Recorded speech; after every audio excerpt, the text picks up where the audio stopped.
Letting people in. Hello and welcome to our next Welty at Home discussion. Today we're going to be discussing Livvie from The Wide Net and Other Stories, and I'm just going to be letting people in. My name is Jessica Russell. I'm with the Eudora Welty House and Garden, and I'm so happy to invite you today. And I'm happy to tell you that I've become the director following Lauren's wonderful lead. So thank you very, very much for your support. And I wanted you to know that because we hired from within, there is going to be an opportunity to join the Eudora Welty House and Garden. If there is anyone in your network who you know loves Eudora Welty and you think would be a good fit, I would love to know about them. It is now 11:59.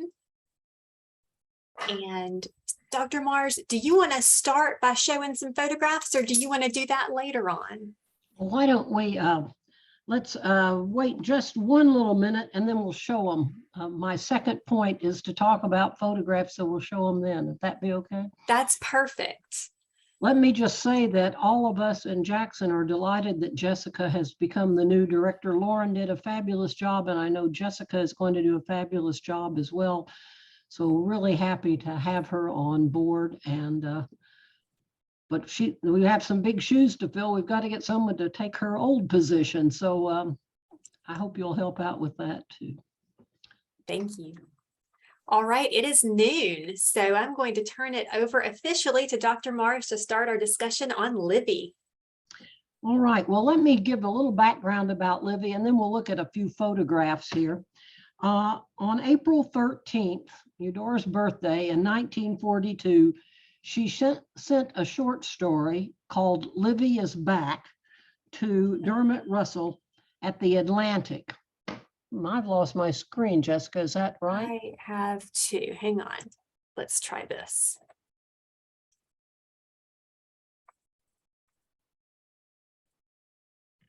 There we go. There we go. We're back now.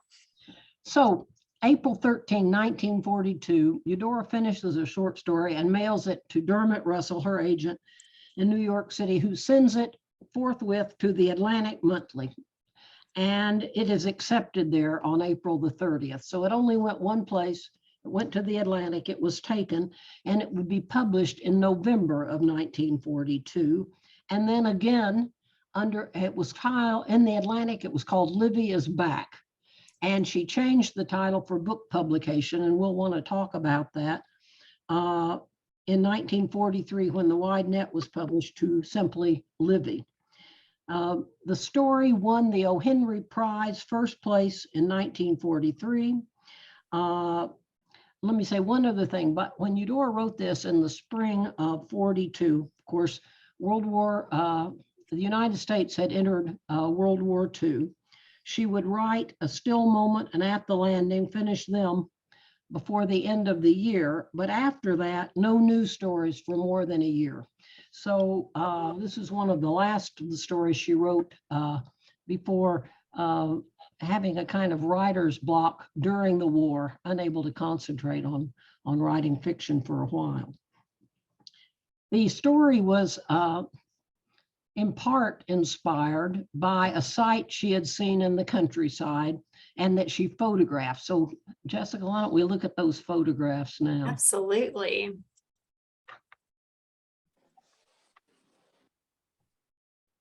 And this is Eudora's photograph of bottle trees. You can see the bottle trees and the peach tree there in bloom. So she was traveling around the countryside. She saw this. She went up to the cabin, asked permission to take a picture, and did. And she recalled this photograph. She didn't refer to it, but she recalled it, recalled taking it, recalled seeing the site when she was writing Livvie. The character Cash was inspired by a man she had seen on Ferry Street in Jackson who was dressed in a zoot suit. And she says she described his clothing precisely. She couldn't have imagined it for herself. So that was the description there. There is another photograph, which we don't have, of a woman who has her apron held up, and I think it's full of figs. And it was taken in Grenada. And I think that's the image that comes, the same image comes into the story as the description of Livvie's mother. So there may be other photographs, and some of you may want to mention them, but those photographs were important. We do have one photograph that looks back to our previous time. We thought of it after this, we finished. Here's the bartender. I think this is the man that Eudora is describing in the purple hat. He looks a lot like the bartender in the purple hat, I think. So, and we know it's from New Orleans as well. yeah, it's a New Orleans photograph. Okay. I don't know if anyone has studied. If you have, please mention it. The changes that Eudora made when she rewrote or revised her story for book publication from the Atlantic Monthly version. But certainly, I think the change in title suggests a less exuberant view of Livvie's plight. A more tempered view of Livvie's plight in the story. So we can talk about that as we go along. All right, let's talk about the story. Does anyone want to start us off? Your first response to this story?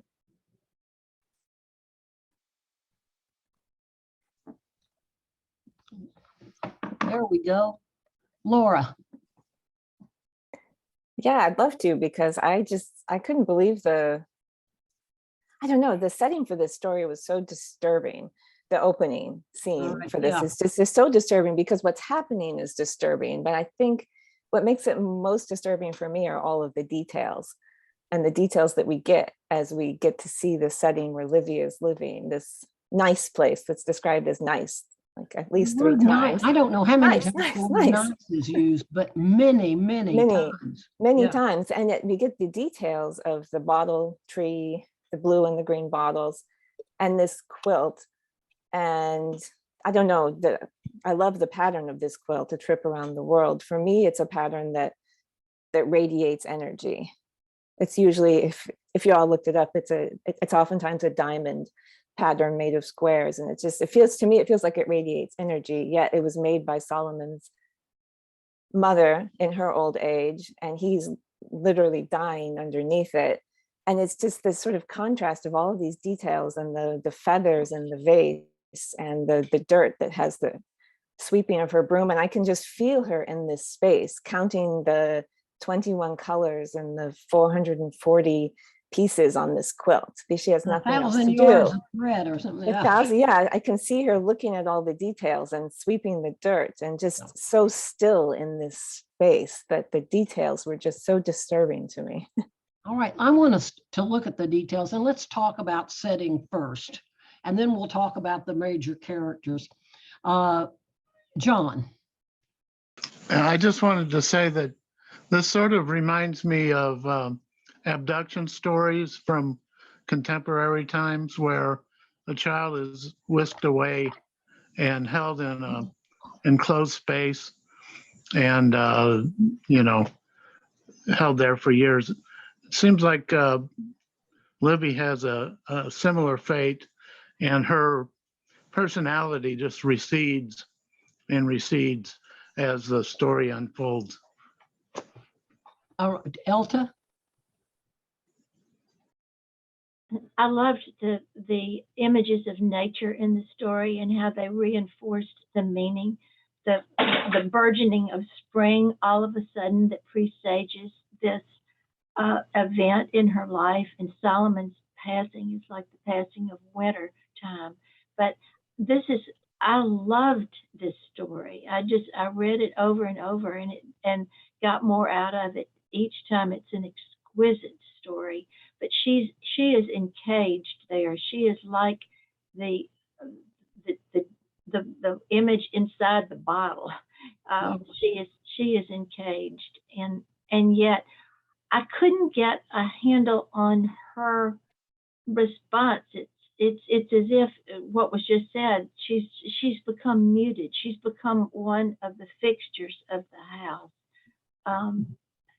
And she's been so repressed, but anyway, I love the story, but I do love the images of nature. They were Right. amazing. As set apart from the house, which is a human construct, even the yard, the grass is gone, the whirls in the yard, the crepe myrtles are dead, the bottles are on the end of them to protect from evil spirits, but to cage them. The house is very orderly, as opposed to that world of nature, which is springing to life. Yeah. Helen. I have always seen this story, which is my favorite story, as a ballet. Suzanne, you may remember that from years ago. Anyway, there's so much motion. The sets are so vivid, and the colors are vivid, the costuming, and it evokes Copland's music as a background. And I would love to see it someday be choreographed. It's too late for me, but I'm sharing this with all of you, so maybe you know someone who would like to do that. And Great idea, Helen. Harriet. So I just wanted to say how much I felt the presence of a kind of parallel between this story and Zora Neale Hurston's Their Eyes Were Watching God. The Eyes Were Watching God is 1937. It's 5 years before this. And I'm thinking about the parallels between husbands, both Logan Killick's, which is that great name that parallels theme and death and life theme that we meet in Livvie, but Joe Starks too, who represents both Black success and Black social mobility, and yet female confining in respectability versus nature, work, life, and joy. Janie's pleasure in life on the muck, making and using blues on the spot and dancing Bohemian dances, romping behind the boss man's back, and the ambiguity. And then most importantly, the parallel between the pear tree scene in which Janie is awakened to the idea of sexuality and the bee for her bloom, and the Chinaberry memory, the Chinaberry tree memory that blooms for Livvie after she applies her lipstick. And both of those scenes move into seeing a man come down the road who would never have been seen by these women on another day, the way that they see them that day. And then, well, I mean, I could go on, but maybe I will as we talk more about this story. But I just think it's I've never felt so convinced before that Welty had read Hurston, but now I think so. At the end, the very last line of the story goes with this too. Yeah.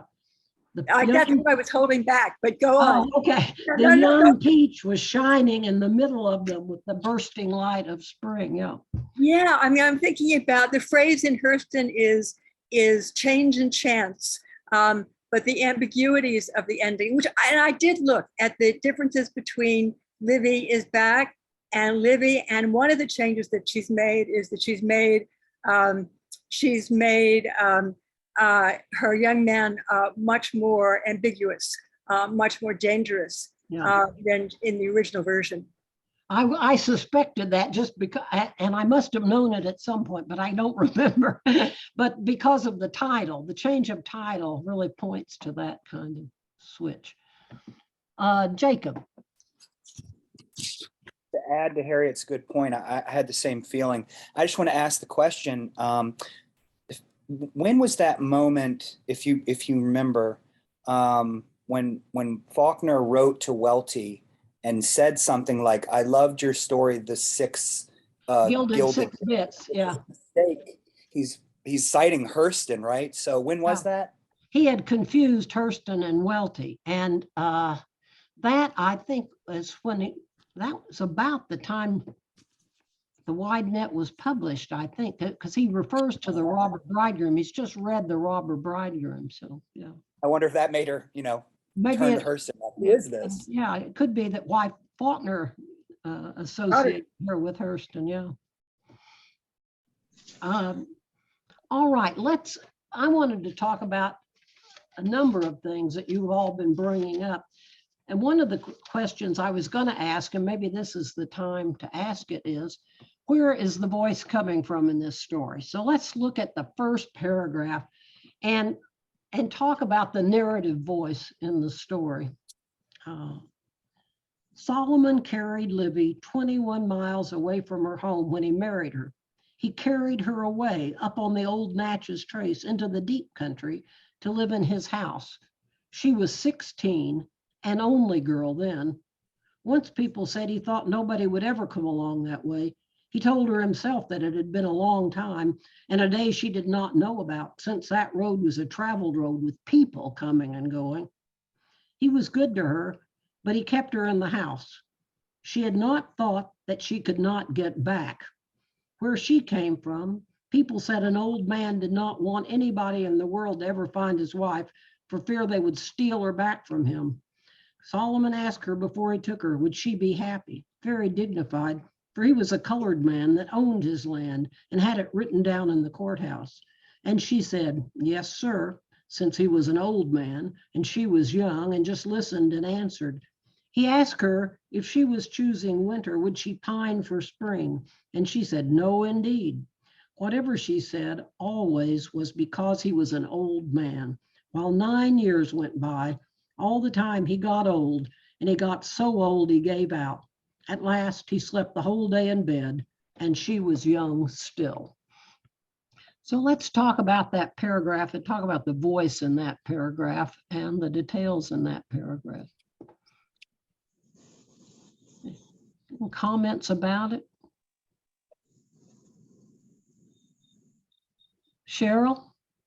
Yes, this is why I know earlier there were some references to her being like captive or abducted, but given the time period, I don't see it in that with that kind of negative association, because I feel like she got married off into a good situation is the way that we're supposed to see it from the outset. She married an older, mature, established man with the name of Solomon, and his name continues to resonate for me, especially since the quilt that he lies in repose under references the world, and it was made by his mother. So Livvie's journey throughout the story is more about finding freedom through the traditional confines of her society, as opposed to just like being snatched away and abducted. I think you're right, Cheryl, that it's not an abduction. On the other hand, a 16-year-old girl married away, not because she wants to go, but because this is a sensible financial decision, is not necessarily an ideal situation. And No, exactly. Yeah, I absolutely agree. Yeah. And Solomon, although he speaks to her and says, would she be happy? Would she pine for spring? He gets the answer that she answers yes, because he's an old man. I'll be fine. I'll be fine. No, I won't pine for spring. And he's not wise in taking this answer, I think. So the question of his wisdom is at stake here. Harriet and Rebecca. Yeah, I think I'm maybe between the two of you on Solomon. I think that Solomon is presented here as asking the question that he knows she should be considering, whether if she chooses winter, won't she pine for spring? He knows better than to think that she won't. But he does ask her, and there is a sense of a problem in her passivity, in her needing. I'm thinking about how she talks about the house as a nice house, and then she talks about herself as a nice girl, who could be who would be a good caretaker for anyone.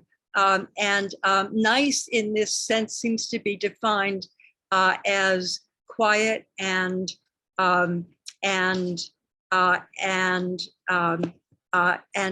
suppressed. So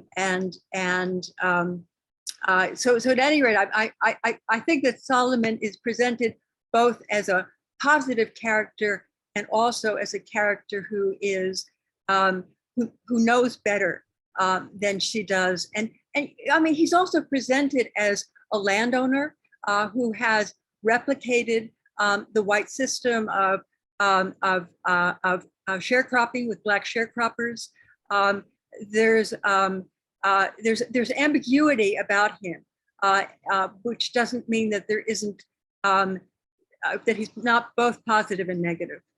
I agree with that, and I want to talk about some. Rebecca, I'm not gonna forget you. Now, I did want to say that only about 10 or 12% of Black men in the South were landowners the way Solomon is. So this was very unusual. He has it written down in the courthouse.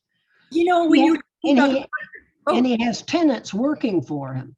So he is replicating the white system, and his whole life has been dedicated to earning respect. And we have to respect that, I think, given the situation in which he is placed. He has devoted himself to earning respect. On the other hand, he tells Livvie, it's been a long time since any people have come up here. He's got tenants. There are people living there, and he's not thinking about them as tenants.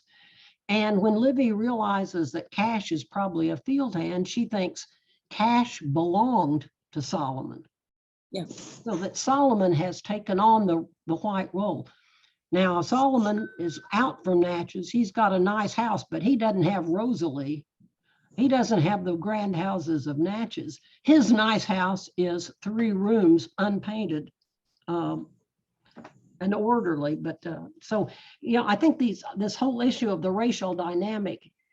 And I wanted to say that's present in her photographs. One of the things that I love about her photographs is that when she represents her portrait of Black in the South, it's full of social mobility at various stages of hierarchy in ownership and self-creation. So when you started off with photographs, I was thinking about that, and as a parallel to the story too. And Natasha Trethewey, in her introduction to the new edition of Photographs, talks about that, this multi-dimensional view of the Black experience in the South. Okay, Rebecca, I'm going to try to shut up and let you talk. Hold on. Can you hear me? Yeah. Sorry, my computer was going. I love to hear you talk. You never need to be quiet. I was just going to further what Harriet was talking about concerning passivity at the beginning. I think it's really intriguing that that's one of the things that Welty underscores right on that very last sentence of the first paragraph, right? Which is that he's asleep all day in bed, and yet she is still young, where we see, I think, in many ways, a kind of commentary on how women are engendered into that passivity that Harriet was mentioned. And on some level, Livvie is allowing herself, right? A kind of complicit femininity, allowing itself to be maintained in these domestic spaces on the Natchez Trace, unlike in the Purple Hat. And apologies, I missed that. I was at SSSL last when we did the Purple Hat, I think. Where we have, a woman who is essentially critiqued for stepping out of the domestic space. And so she reminds us of that right away, that, Solomon is essentially unconscious for the bulk of this story, where Livvie at any point could just get up and walk away from masculinity altogether. And I think that really comes to the fore again when we have the interloping of Miss Baby Marie coming in to the text, where when she wants the money, and Livvie says that her husband has the money and he's super strict, and she basically says, show him to me. And so when she looks in on him, she literally verbalizes, what, look at that tiny, I think she repeats old twice, right? Look at that tiny old man.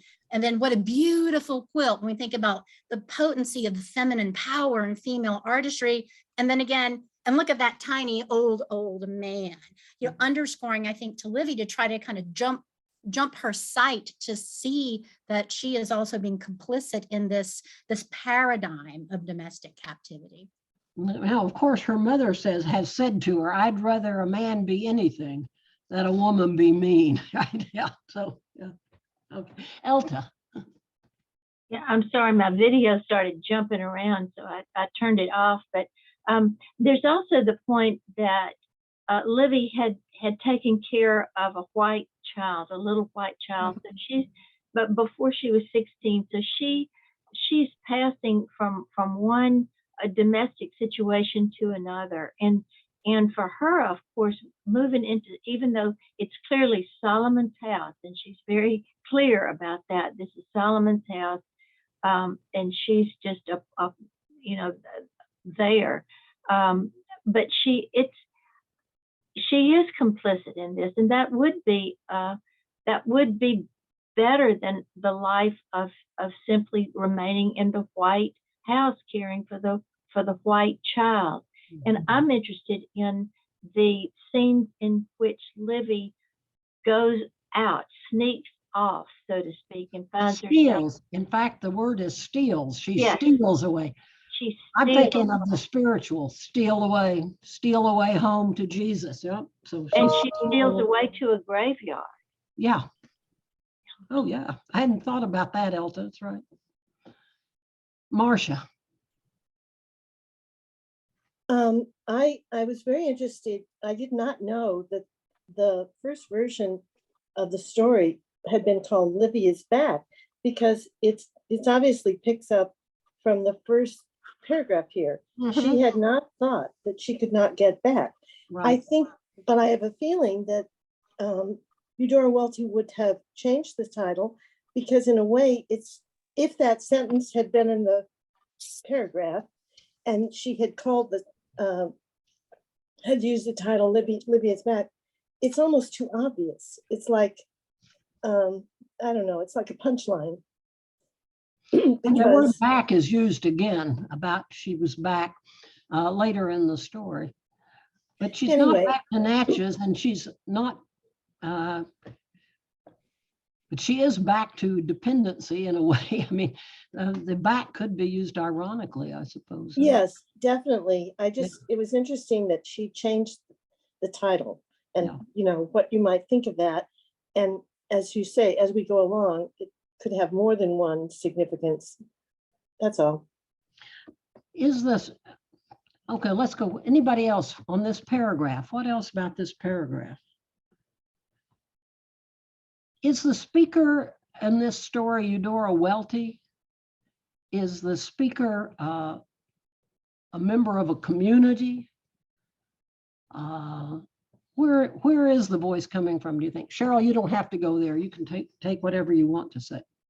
No, well, I think it's the speaker would be a community of women. I just feel very, I don't know, it's a very team of women kind of moment, observing the old man. But since we're on this scene, I don't quite understand why Livvie whispers proudly. He can sleep like that all day, she says proudly. Anybody want to take that question? Because that's when Miss Baby Marie does command her, in a sense, show me your husband. And Livvie is obedient to the white woman.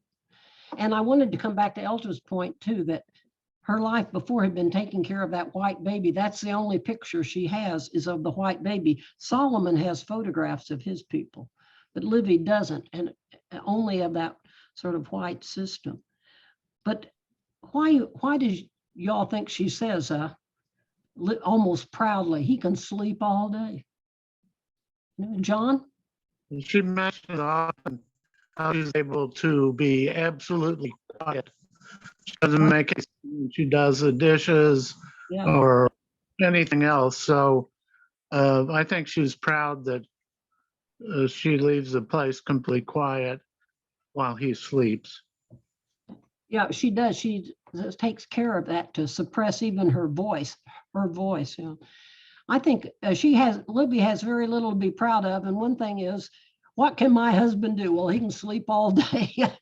And there's a kind of irony in that, I think. Elta? Also, he can sleep all day because he doesn't have to work. He Yeah. has people who work for him. And as John says, she can sleep all day because Livvy's quiet. So she can be proud that he can sleep all day because she's kept herself so quiet. Very few people have that privilege.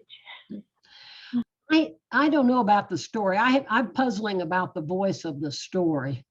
And once people said he thought nobody would ever come along there, that sounds like, okay, I've heard what people in the neighborhood have been saying, that almost as if, and then at another point, she says, the narrator says, nobody ever came along there, not even a white person.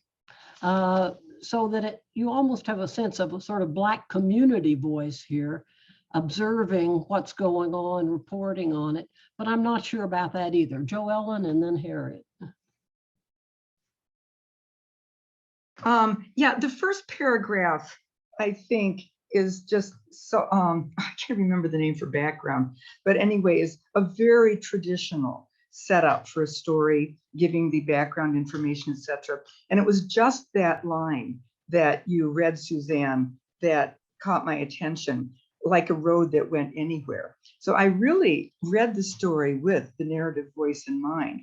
And very gradually, I saw moments of FID, free and direct discourse, and that kind of thing. Very gradually, I gained much, much more respect for what Livvie understands.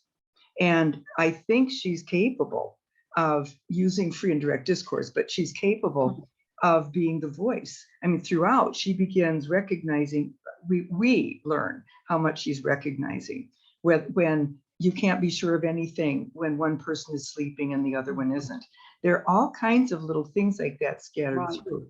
And at first, I was labeling some of them as commentary, like there is some other narrative voice stepping away from description and giving us a kind of summary remark. And I don't know. I mean, I just, at this point, I agree with you. It's not constant. It's the voice keeps moving around, and there is free and direct discourse. Yeah, but at the end, by the end, I really kind of felt Livvie could have. I mean, she's given language that she wouldn't use, or maybe some words she doesn't know. Like, I don't know that she knows about incense or not, but it really seemed to me she could tell most of this story. Yeah, or feel it. Livvy's quoted voice is very different from the discourse. And so you get that contrast and you see how much more she understands and she's able to exactly. Harriet? I want to agree with the notion that we both have a Black community voice, and we also have Livvy's thoughts through indirect discourse. But I'm thinking about a phrase like, how was it possible to look so fine before the harvest? Cash must have stolen the money, stolen it from Solomon. We don't know that the story doesn't tell us that Cash stole the money, but there's this, it's like we have a community chorus that's reading the scene and commenting on it. And is it Livvy's thought, or is it a larger community? I'm with you as puzzling over it. Yeah. And that point, I'm thinking it's Livvie, but maybe it's not. Maybe it is a larger community voice, but I think there is the authorial voice is a really interesting point here that in my early readings of the story, I didn't puzzle much over. I just went right ahead, but now reading it again, it's has my attention. Joellen?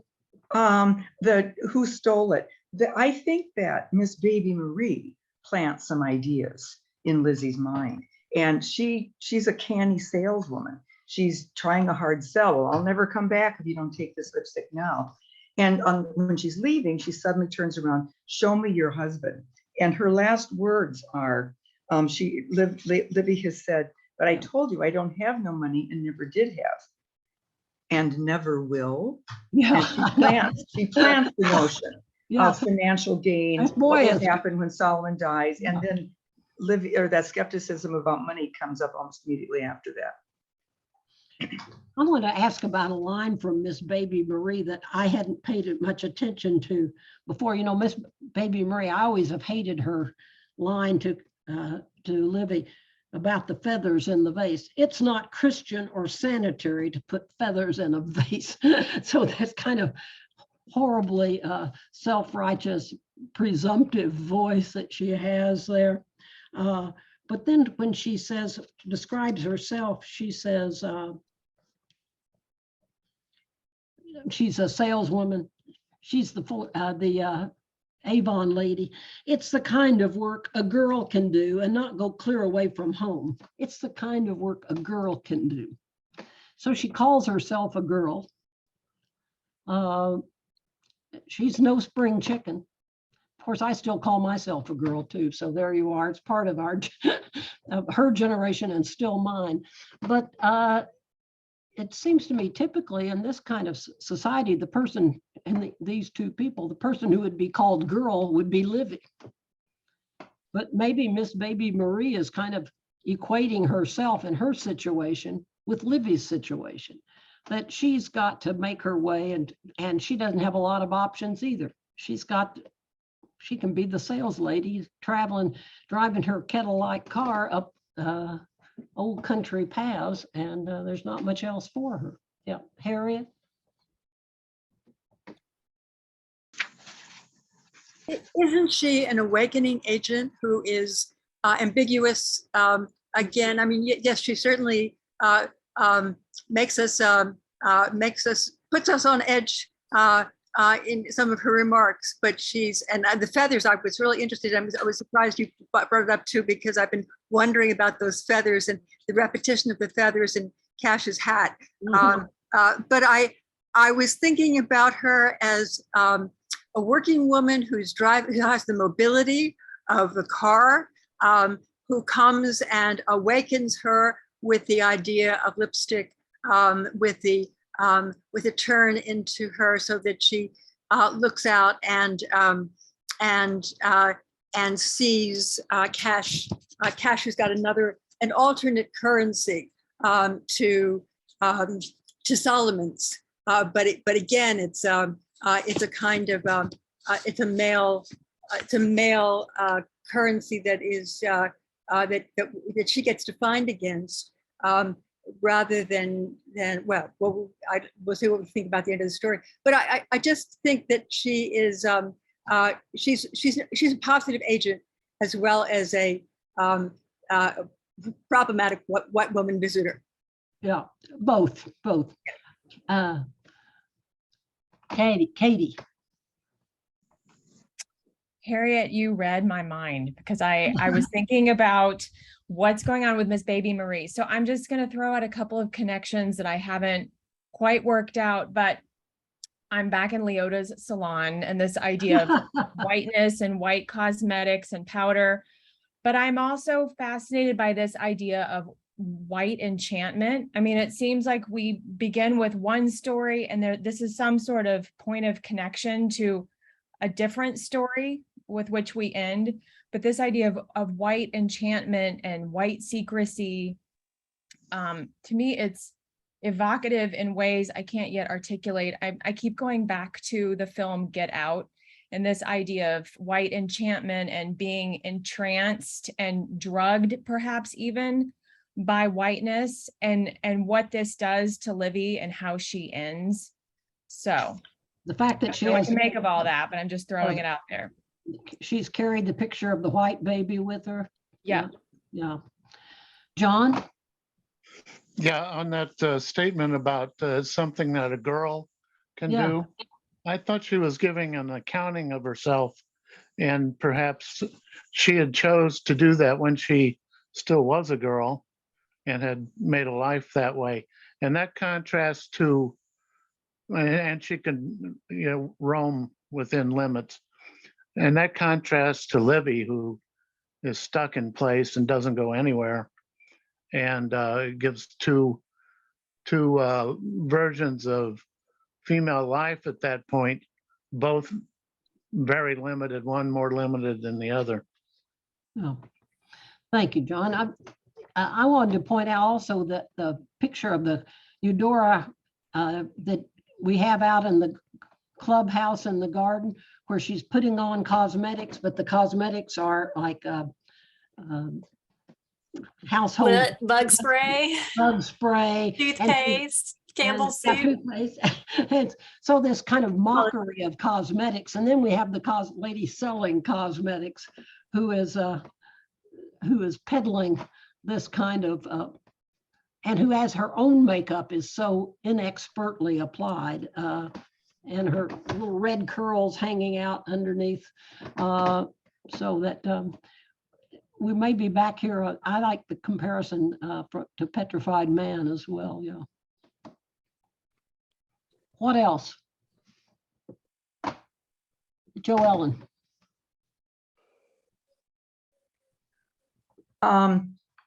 Miss Baby Marie is also a kind of realistic warning to Livvie, who is the notion of babies come up throughout the story. Mm-hmm. And Miss Baby Marie still lives at home. Supposedly, I would interpret that as with her parents. She's single, she's on the road, but Livvie could see that as a limited kind of freedom, and she's probably never going to have a baby or something like that. And it's just before that, Livvie has had the experience of looking outside early on in the story, and she sees all of the stirring and commotion among the field hands when they're at work, and the children running in. So notions of commotion and responding to the stirrings of spring. At the same time, Solomon doesn't stir at all. Seems to me, I interpret him very much in a way involving fertility. I think so too. And also that she's looked at Solomon, and at times he looks like a baby, and she's taking Yes. care of him as she'd Yeah. have to take care of her baby. But with none of the promise of the baby getting up from the bed, having life, going out in the fields. And that's a wonderful scene with all the commotion in the fields and wanting to go out and be part of that and put her face against the earth. And that notion of fertility, I think, is really important there. Miriam, and then Harriet. Harriet was actually first. Harriet, do you mind? Sorry, This you're is first on my screen.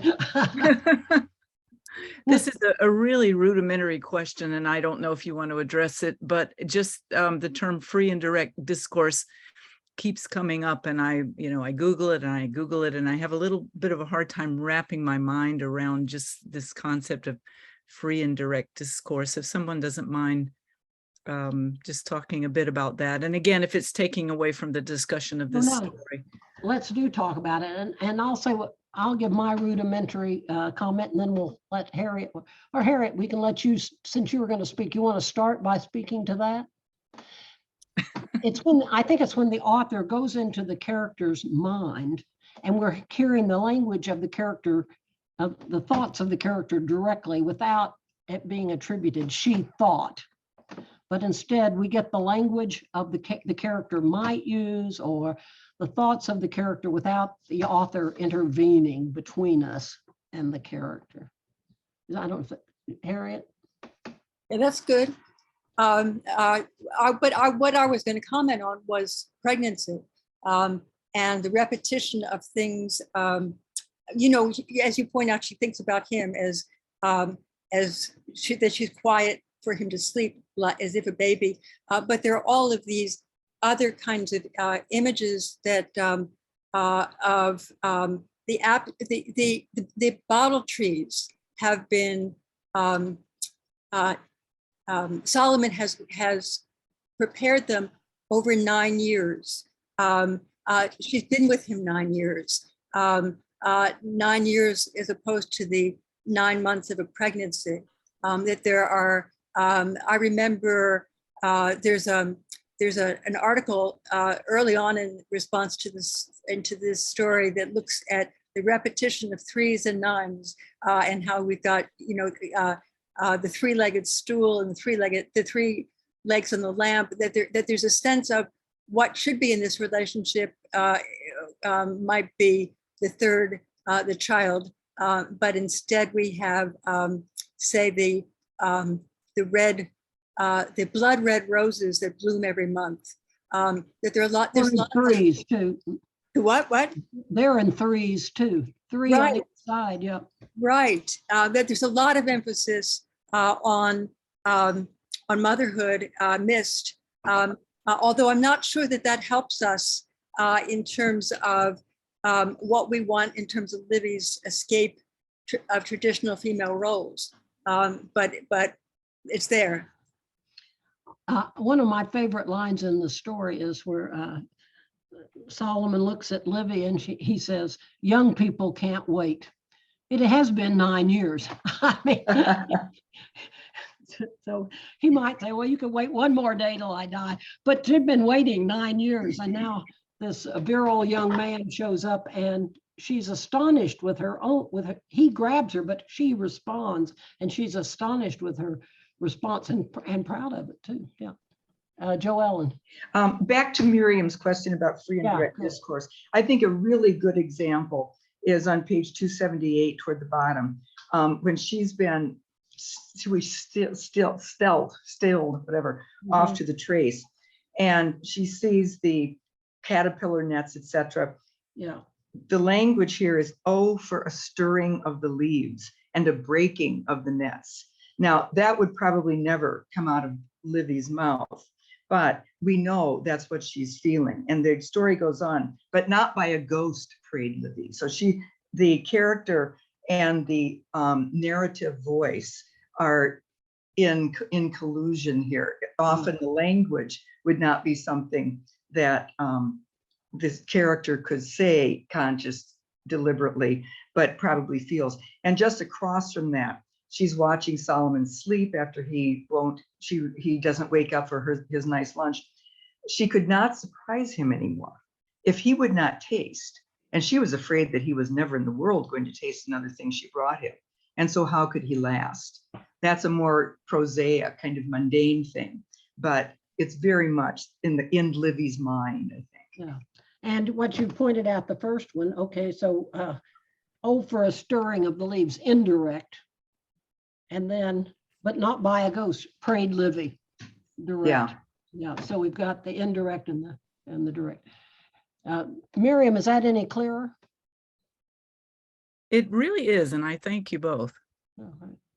Yeah, I just add to that and say that that's the thing that Welty, it gets Welty misread more than anything else, I think, is that Welty is very experimental with free and direct discourse, and sometimes readers don't notice that the thought is not the narrators, but rather the characters, and that she shifts in scenes quickly between one point of view and another in that way, and it can cause misreadings.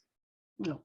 I also wanted to point out E.M. Forster, when he talks about point of view and aspects of the novel, says that, people expect point of view in a story to be consistent. But Forster says it doesn't have to be. It just matters if the author can bounce you from one to the other effectively and not lose you as a reader. And so I think Welty is doing that, I think, moving around a lot. All right, let's talk about Cash. Okay.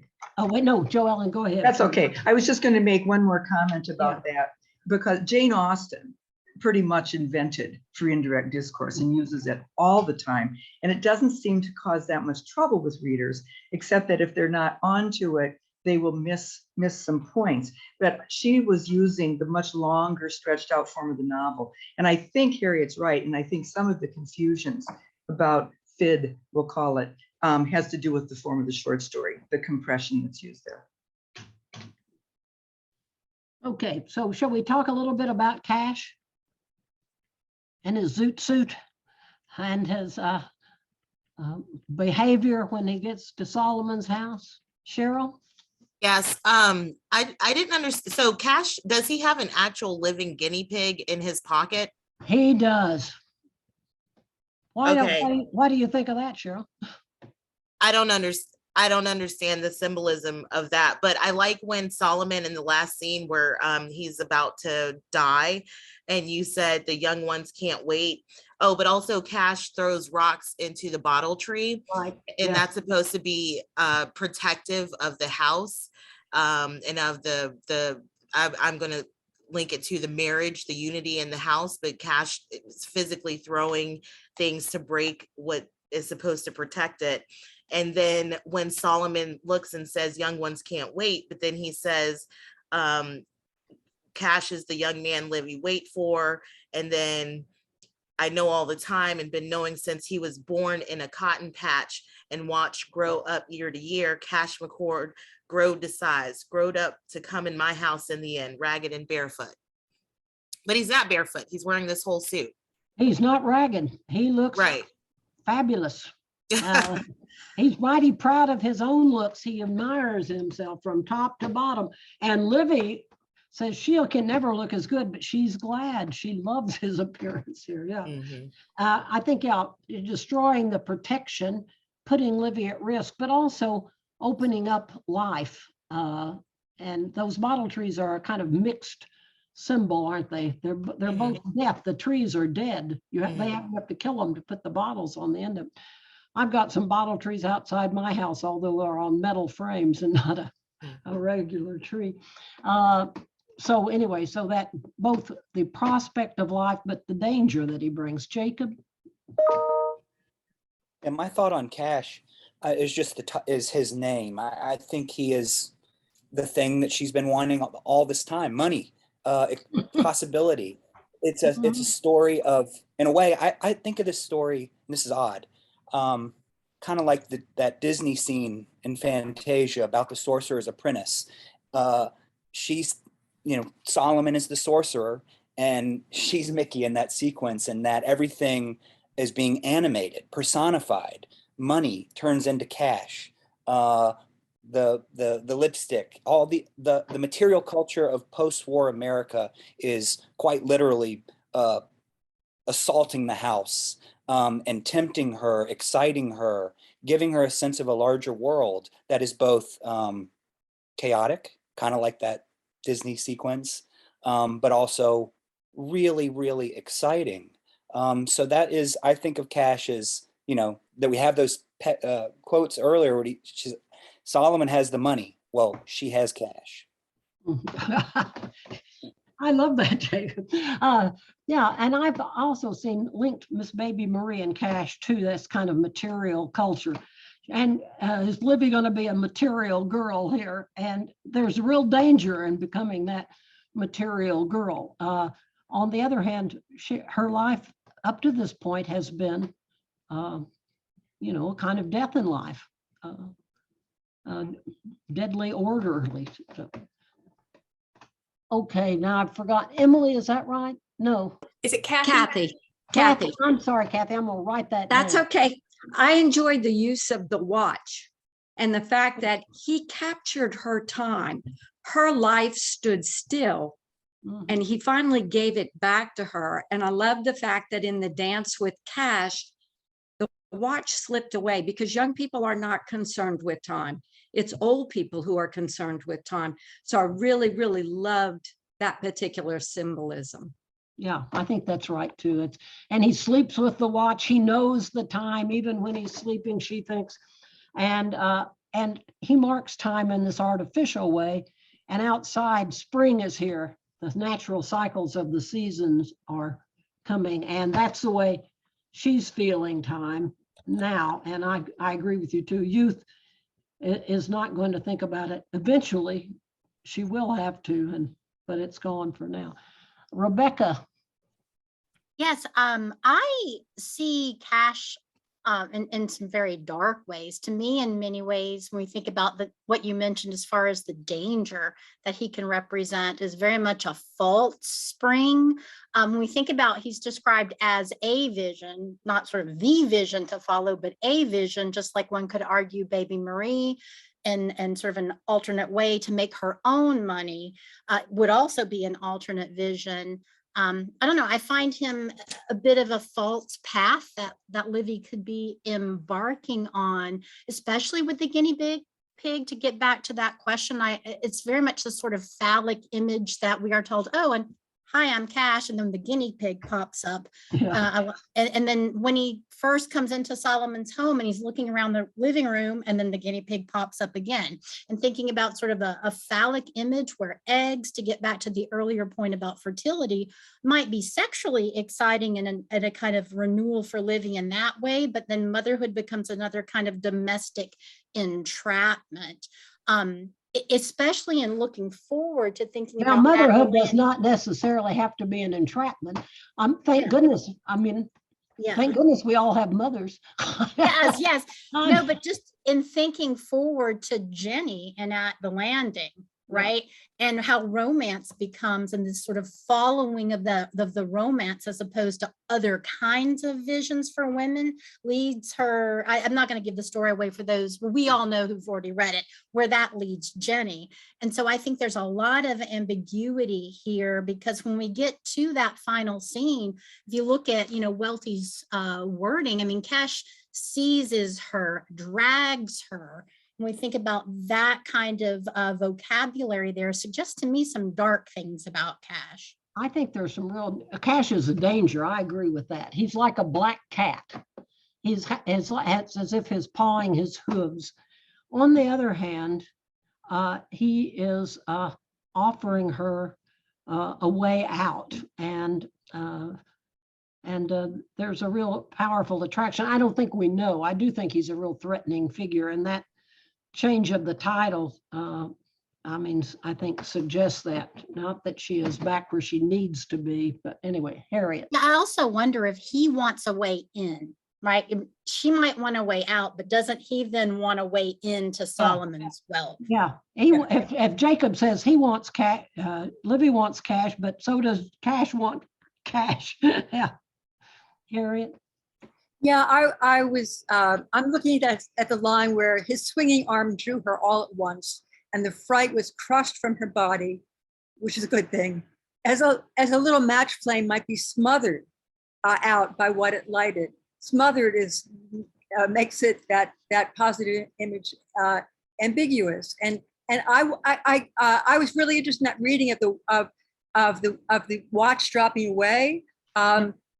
As a positive image, I like it, but I was reading it myself as I want Livvie to keep the watch. I don't want her to turn it over to Cash potentially, and to find that she's once again in a situation where she is passive to her partner in the way that is the danger, I think, in these scenes. Think back to Welty saying time as in Faulkner. Faulkner knows time is life's one irreducible urgency. And not to pay attention to time, as you young people don't, is its own danger, because then opportunities are missed. I think I'm going to go back to that passage you were quoting about Cash. It might be smothered out by what it lighted. She gathered the folds of his coat behind him and fastened her red lips to his mouth, and she was dazzled by herself then, the way he had been dazzled at himself to begin with. She's dazzled by herself, and she's grabbed him, and she's fastened her lips to his mouth. So there's a real embracing of Cash, as well as being in danger from him, I think. Yeah. I mean, I would go back to Janie, and my sense that what I want for Livvie here is to both have the excitement of Cash and also to be able to move, to grow beyond it. I think one of the images of the bottle tree is the tree is not necessarily dead. There were bottle trees in West Africa when I lived there, and the tree will, it's enclosed growth. It stunts the growth of the tree, but the tree can bloom in a confined way in the bottle. Yeah, that's what worries me about Livvie. Before we leave, I just want to call your attention to one passage about Solomon, which I think puts him in a more complex light, and that is where on page 288. When Solomon was young, as he was in his picture overhead, it was the infinite thing with him, that is respect, and he could see no end to the respect he would contrive and keep in a house. He had built a lonely house the way he would make a cage, but it grew to be the same with him as a great monumental pyramid, and sometimes in his absorption of getting it erected, he was like the builder slaves of Egypt. In trying to become the landowner, the man of respect, the free man, he's made himself into a builder slave. He's enslaved himself and he's enslaved others. Cash is breaking out of that enslavement too. He belongs to Solomon. He's breaking free of that. And so I think both of them are complex figures here. Anyone want to take me down here? Yeah, Joellen. Not at all taking you down. In fact, I think this circles us back to an issue you raised early on about Solomon's wisdom. That in fact, and here come the feathers, period. In fact, he's built a house like a bird cage, which also cages him. Right. And that what you just read suggests that he forgot or never knew the origin or meaning of the thing which gave all the strength to their bodies and used up all their days. His face is telling a mythical story. It's almost a warning story too. Yeah, and I think he comes to a real kind of self-awareness at the end of the story. I love the story. It's Helen's favorite from the start, and I've always liked it. But I have to say, the more I read it, the better I like it, and the more impressed I am with how every detail seems to function in the story. So, Harriet, you want to have the last word? No, I only meant to applaud for for loving the story. I just, yeah. Oh. All right. Well, next time we're going to talk about a longer and more disturbing story. It's one of the first stories, and I think maybe it's the third story about Eudora Welty that I ever wrote about. It's one that captured my attention early on, so I'll be interested now to revisit it in my old age from my relative youth when I started. So we'll do that and talk about At the Landing next time. Jessica? Thank you all. See you next week. Bye-bye. Thank Bye-bye. you so much. Wonderful discussion. Thank you.